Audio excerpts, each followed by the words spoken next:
My affiliation with tourism is I am the Director of Operations for Glacier Park Incorporated, who operates hotels in and around Glacier National Park.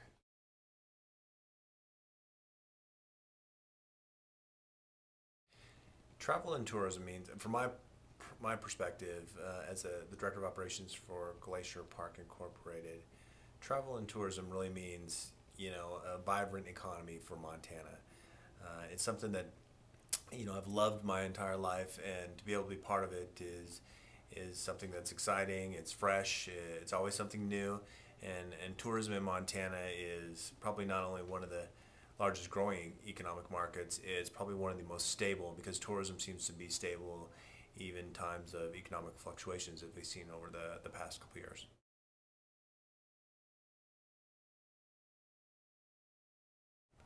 Tourism actually is our business. So if you look at anything that we do, we look at how can we improve our ability to be in a sustainable tourism industry, one where we can progress and create great experiences for guests and employees alike, and also one where we feel strongly that tourism is a core part of Montana and what the Montana experience is about.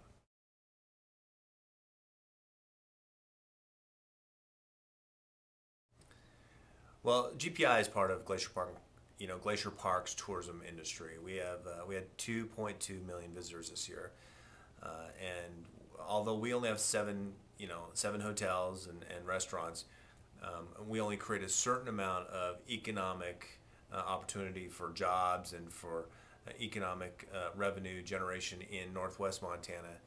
Glacier Park itself, the economic spin that Glacier Park creates for the state of Montana is in the billions, whether it be for the local restaurants, gas stations, printers, people who supply products to hotels and restaurants, all those things. We are not an industry who simply buys one piece of equipment or fuels jobs just in our town. The economic spin from Glacier Park creates economies for everyone in Montana. It allows the standard of living in Montana to be improved for everyone. It allows job creation, job growth. It allows families to start, family-operated businesses. Not only is economic spin, within this calendar year, the economic spin is one of growth for Montana, and it creates sustainable growth. As I said earlier, tourism is an industry that is successful even in a recession, and that's the type of thing that Montana, as a whole, can really lay its foundations for future generations on.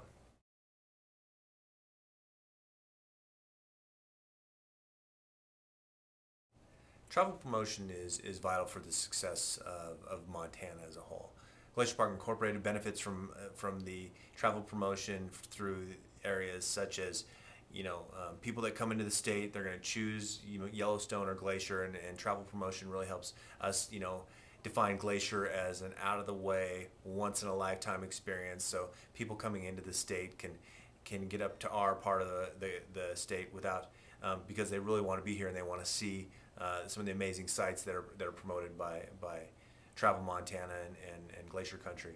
But also, if you look at the state of Montana, using what we have as far as, for example, a bed tax, the bed tax promotes tourism to Montana, and it promotes growth. It promotes economic growth. It promotes a positive image of Montana. It promotes people coming not only for one vacation, but for many vacations in both the summer and the winter. And it's something where we don't have to be concerned about draining our natural resource, because the resource we're really using is people and our scenery.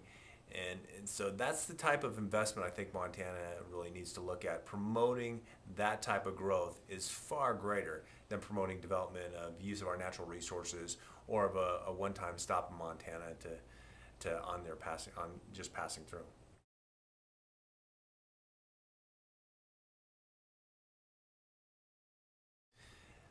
Montana's bed tax obviously has been greatly successful for a variety of reasons.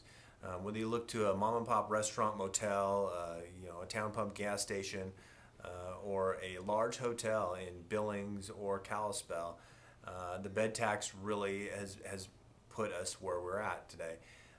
It's important for not only Glacier Park and the communities that surround Glacier Park, but it's important for the river guides that work down in Bozeman. It's important for the dude ranches that are out in the prairie.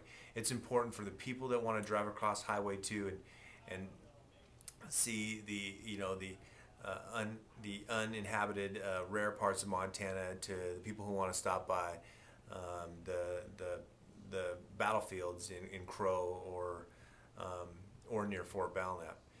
All those things that the bed tax does has put us in a progressive tourism market. The competition for tourists out there is enormous. And with the growing markets in areas like Asia and Europe, if we don't promote Montana, then people in those areas, they're going to think Montana's cows and cow dogs. They're not going to realize that there's an amazing amount of tourism experience out here and those types of things.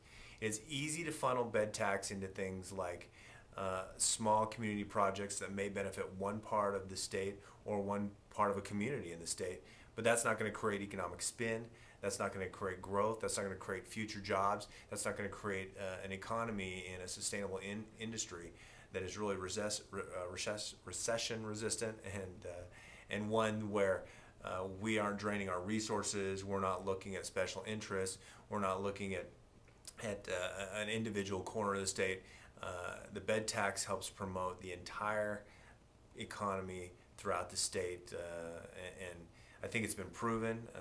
I think that we, as a community, a Montana state community, really have benefited in ways we can't even feel and see through the bed tax work over the past couple of decades.